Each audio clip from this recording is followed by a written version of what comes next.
specifically with horror, we seek out sort of these visceral experiences to channel whatever it is that's going on in the world. And I think it's really important, actually, to have those communal experiences.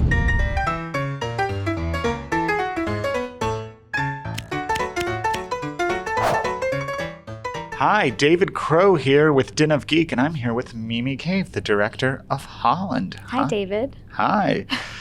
So this is a really interesting concept, and from what I understand, Nicole sent you the screenplay based purely on being a fan of your short films. So what was it like receiving that note? Kind of crazy. I was editing fresh, so my first film hadn't even come out yet, and I got sent Holland. So, if she sends you something, you read it. But I really fell in love with the script right away. So. Did you send her back a cut of fresh and be like, look what I'm doing right now? We definitely got her the cut as soon as it was done, yeah. How would you describe Holland to someone who's learning about it for the first time? I would say it's like a small town suspense thriller in middle America about a wife who sort of unravels things in her home that leads to a place she's unsuspecting. Well, that sounds a little ominous, but I have not seen it, but I have seen the trailer, and I loved how picturesque and how beatific this town was. And I was like, this place cannot exist with its windmills and its picturesque tulips. No, this is a real place. Did you need to heighten much the surreality of that Holland? I did a little bit. I don't know if I needed to, but we shot most of the film in Tennessee. So we had a few days in Holland, Michigan.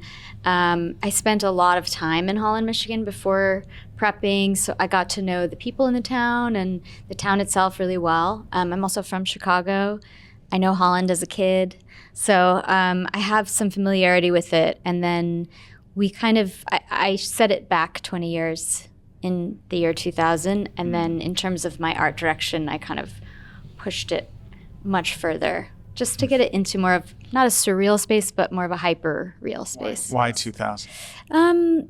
A lot of it had to do with the technology. Also, the script was written in 2013 as present day, and I felt like for me, connecting to the Midwest where I'm from, I needed it to be back when I used to live there. So it allowed for more texture, less phone screens, a little more interesting storytelling mechanisms, I felt. Does it feel like this is a story that could only take place in the Midwest? Not necessarily. No. I think it's a bit anywhere town USA. This seems like such a delicious role for Nicole. Do you think Nancy is happy with her life when this story begins? Perhaps. I think that Nancy has a sort of restless curiosity that I don't know if it has anything to do with her being a school teacher, but I do believe she just is one of those people that isn't going to accept everything at face value and wants to know more. Nicole's husband is played by Matthew Macfadyen. I understand he is a town leader in the film, but he also loves building replica fantasy versions of their world in a train set in his basement. Yep.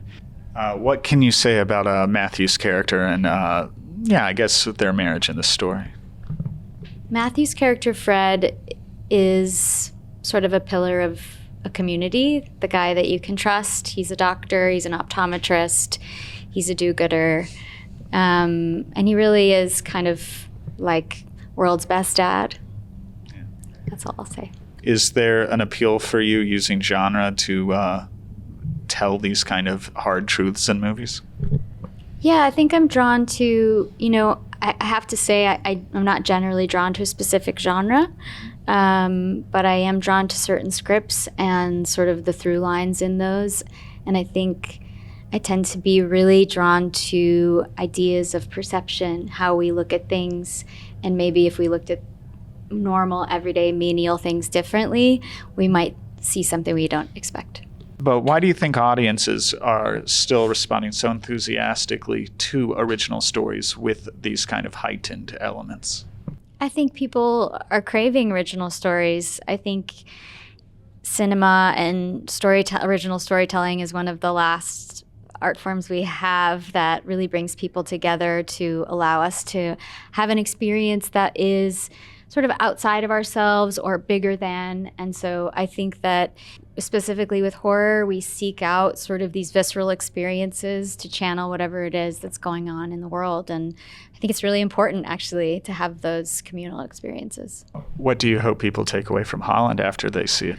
Honestly, I really just hope people can put away what they're doing for 2 hours, put down their phones, spend time with the people they love, and like go on a fun ride.